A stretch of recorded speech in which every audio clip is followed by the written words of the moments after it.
హెచ్చరిక, దైవజనుని హెచ్చరిక. క్రైస్తవ భక్తి అంటే దండం పెట్టుకొని వెళ్ళిపోవటం కాదండి. జక్కయ్య అనే ఒక ఆయన ఉన్నాడు. యేసు ఎవరో చూడాలనుకున్నాడట. పొట్టివాడు అయినందున జనులు గుంపులు కూడినందున చూడలేకపోయాడట. చెట్టెక్కి కూర్చొని ఆ దారిలో వెళ్తున్నప్పుడు చూద్దామని చెట్టు మీద నుంచి గొడ్ల గుబుల చూస్తూ ఉన్నాడు. ఏంటంటే యేసు ప్రభు దారిలో వెళ్తూ ఉన్నాడు. అలా వెళ్తున్నాడు, పైనుంచి చూస్తే నెత్తే కనపడుద్ది, ముఖం ఎట్లా కనపడుద్ది? పక్క నుంచే కనపడుద్ది, పరిపూర్ణంగా కనబడదు. కానీ నడుస్తూ వెళ్తున్నప్పుడు సరిగ్గా చెట్టు దగ్గరికి రాగానే యేసు ప్రభు తలెత్తి చూచి ఏమన్నాడు? ఒరే పొట్టోడా దిగిరా అన్నాడా. మనమైతే మనుషులకి రకరకాల పేర్లు పెడతాం. అమ్మగారేమో శాంతమ్మ అని పేరు పెడితే మనం గయ్యాలా అంటాం. ఏంటంటే ఆ దేవదాస్ అని పేరు పెడతారు, ఆయనేమో సారాయి దాస్ అవుతాడు. మన మనుషులు పెట్టినప్పుడు మన పిల్లల్ని కూడా కొంతమంది పొట్టి కుట్టి పిట్టి తట్టి పిట్టి కిట్టి కుట్టు కిట్టి ఏదో బుజ్జి బుజ్జి బుజ్జి పాప ఏవో పెడుతుంటాం కదండి. అసలు పేరు ఒకటి ఉంటుంది, ముద్దు పేరు ఇంకొకటి ఉంటుంది. కొంతమంది అయితే నెంబర్ 1, నెంబర్ 2, నెంబర్ 3, నెంబర్ 4 అంటాడట. ఇది సామాన్లు లెక్కేసినట్టు పిల్లల్ని కూడా నెంబర్లు పెడతారట. ఏంటంటే పూర్వకాలండి, ఇప్పుడు నెంబర్లు మనకి తక్కువ కదా, ఉన్నదే నెంబర్ 1, నెంబర్ 2. కాబట్టి పెద్ద సులభమైపోయింది. మా నాన్న మమ్మల్ని 8 మంది పిల్లల్ని, ఆ రోజుల్లో సూట్ కేసులు అవి ఉండేవి కావు. ఎక్కడికైనా మా అమ్మమ్మ గారు ఊరు తీసుకెళ్ళాలంటే 8 మంది పిల్లలకి 16 బ్యాగులు, మూటలు, సంచులు కట్టేది మా అమ్మ. అరిసెలు ఒక సంచిలో, గారెలు ఒక సంచిలో, మురుకులు ఒక సంచిలో, జంతికలు ఒక సంచిలో. జంతికలు అంటారు, మురుకులు అంటారు, చక్రాలు అంటారు, మీరు రకరకాలు ఉంటాయి. అన్నీ పెట్టుకుంటే మా నాన్న బస్సు ఎక్కినప్పుడు, ట్రైన్ ఎక్కినప్పుడు, దిగినప్పుడు 1, 2, 3, 4, 5, 6, 7, 8, 9, 10 మనుషుల్ని మూటల్ని కలిసి 24 లెక్కలు కట్టేవాడు ఆయన. అన్నీ ఉన్నాయా లేవాడు ఎక్కినప్పుడు దిగినప్పుడు చూసుకునేవాడు. ఏంటంటే దేవుడికి లెక్కలక్కర్ల, నెంబర్ల దేవుడు కాదు మన దేవుడు, నెంబర్ల దేవుడు కాదు. ఇలాంటి మీటింగులకు వచ్చినప్పుడు కూడా మాలాంటి పాస్టర్లు ఎంతమంది వచ్చారు అని సంతోషపడతారు, కానీ దేవుడు ఎంతమంది నా మాట విన్నారు, ఎంతమంది దీవించబడ్డారు అని చూస్తాడు. ఆయన సమాజ మందిరంలో బోధిస్తున్నప్పుడు నడువంగిపోయిన ఒక స్త్రీని చూచి రమ్మని పిలిచి ఎంతమంది వచ్చారో చూడలేదు. ఆయన వంగిపోయిన స్థితిలో, అనారోగ్యంగా ఉన్న స్థితిలో, అవమానాలతో నిండిపోయిన స్థితిలో ఉన్న ఆమెను చూసి ఆమెను ముట్టి స్వస్థపరిచాడు. ఎంతమంది వచ్చారన్నది ముఖ్యం కాదు, ఎవరు రక్షించబడ్డారు, ఎవరు మేలు పొందారన్నది ముఖ్యం. మన ప్రభు నెంబర్లు చూసేవాడు కాదు, పేరు పెట్టి పిలిచేవాడు. ఆయనకు మన పేరు తెలుసు. ఆయన ఆదామా ఎక్కడున్నావు అడిగాడు. అబ్రహామా, అబ్రహామా, మోషే, మోషే, సమూయేలు, సమూయేలు. చివరికి యేసు ప్రభువుని హింసించి అవమానపరిచి యేసును నమ్మిన వారిని చెదరగొట్టిన సౌలును కూడా ఒరే పొగరపోతా, ఒరే నరహంతకుడా అనలేదు. ఏమన్నాడు? సౌలా, సౌలా. ఆ పిలుపులోనే అతని గుండె కరిగిపోయిందండి. ఆ పిలుపులోనే అతని మనసు మారిపోయింది. ఆ వ్యభిచారంలో పట్టబడిన స్త్రీని తీసుకొచ్చి అక్కడ పడేసినప్పుడు, మీలో పాపమన్న వాళ్ళు రాయేసి కొట్టమన్నప్పుడు, పెద్దవారు మొదలుకొని చిన్నవారు వరకు మనసాక్షిత గద్దించబడి మేము పాపులమైన వెళ్ళిపోయినప్పుడు, ఆ మొక్కత అక్కడ నిలబడితే ఆమెను చూసి ఏమన్నాడండి? ఏ వ్యభిచారి, ఏ పనికి మాలదానా, ఏ దౌర్భాగ్య స్త్రీ అన్నాడా? ఏమన్నాడండి? పిలుపుల్లోనే అతి శ్రేష్టమైన పిలుపు ఏంటో తెలుసా? అమ్మా. అమ్మా అనగానే ఆమె గసగసలు ఆడిపోయిందండి. కడుపును బిడ్డన బిడ్డలున్నా కూడా ఒక వేషను అమ్మ అంటారా? చీ పనికి మాలిందానా నేను అంటున్నాను, కడుపును బిట్టమంటారు. అందరి చేత తిట్లు పడతా ఉంది అప్పటిదాకా.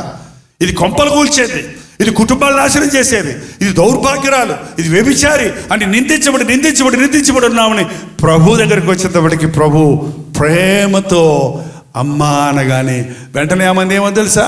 లేదు ప్రభువా, నువ్వు ప్రభువువి, నువ్వు దేవుడివి, నువ్వు నన్ను క్షమించగలిగిన వ్యక్తివి అని గుర్తించగలిగింది. ఈ రోజున ప్రభు మనల్ని పిలుస్తున్నాడండి, పేరు పెట్టి పిలుస్తున్నాడు. నా గొర్రెలు నాకు తెలుసు. గొర్రెల కాపరండి, ఎన్ని గొర్రెలు ఉన్నా సరే మనకు అన్ని గొర్రెలు ఒకలా కనపడతాయి. కానీ గొర్రెల కాపరికి మచ్చల గొర్రె, కొమ్ముల గొర్రె, వానికి పేర్లు పెట్టుకుంటాడు, వేరు వేరుగా తెలుసు. 100 గొర్రెల్లో ఒక గొర్రె మిస్ అయితే, తప్పిపోతే 99 విడిచిపెట్టి ఆ తప్పిపోయిన గొర్రెను ఎత్తుక్కుంటూ వెళ్తాడట. అది యేసు ప్రభు చేసేది. ఎంతమంది ఉన్నారన్నది కాదు, ప్రతి ఒక్కరూ ఆయనకి ఇష్టలే.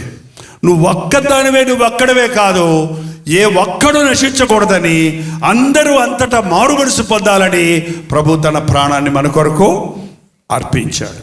మనం దేవునిని వెతికినప్పుడు మన మాట ఆయన వింటున్నాడు, మనల్ని బాగా ఎరిగి ఉన్నాడు. ఇంకా చెప్పాలంటే దావీదు అన్నాడు, నేను పిండముగా ఉండగానే నీ కన్నులు నన్ను, పిండం అంటే ఎట్లుంటుందో తెలుసా మీకు? కొంతమంది గర్భస్రావం కలిగినప్పుడు ఆ పిండాన్ని చూస్తారు ఎవరైనా?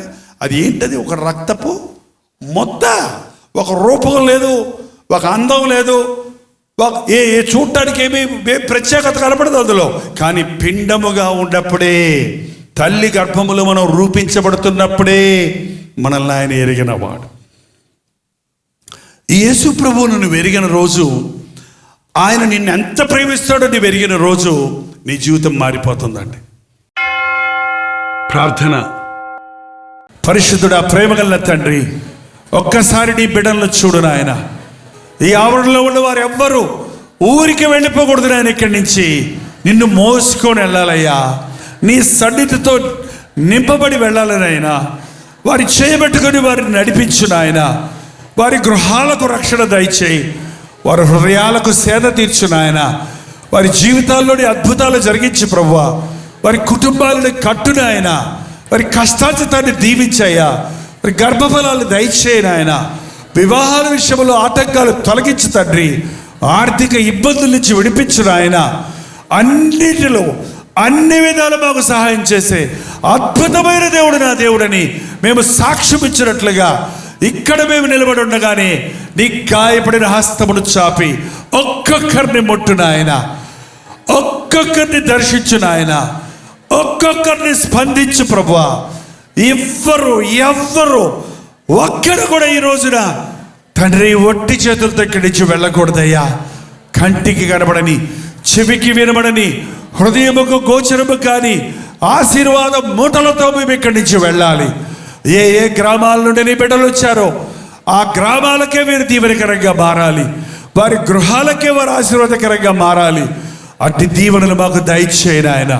నీ చిత్తమైతే నీ రాకడ ఆలస్యమైతే ఇటువంటి గెట్ టుగెదర్లు మరల పెట్టుకోవడానికి కృప చూపించము తండ్రి. యేసు క్రీస్తు నామములో అడుగుచున్నాము తండ్రి. మన తండ్రి అయిన దేవుని యొక్క ప్రేమయు, కుమారుడైన క్రీస్తు యొక్క కృపయు, ఆదరణకర్త అయిన పరిశుద్ధాత్మ యొక్క సహవాసము కుడి వచ్చిన మనందరికీ ఇప్పుడును సదాకాలము తోడై ఉండును గాక. ఆమేన్, ఆమేన్, ఆమేన్.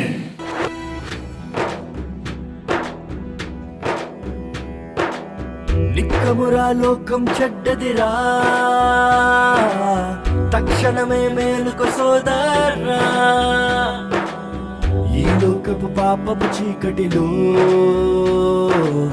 నీలోనే వెలుగును చూపుమురా. నిక్కమురా లోకం చెడ్డదిరా, తక్షణమే మేలుకు సోదరా. ఈ లోకపు పాపపు చీకటిలో నీలోనే వెలుగును చూపుమురా. నీలోనే వెలుగును చూపుమురా.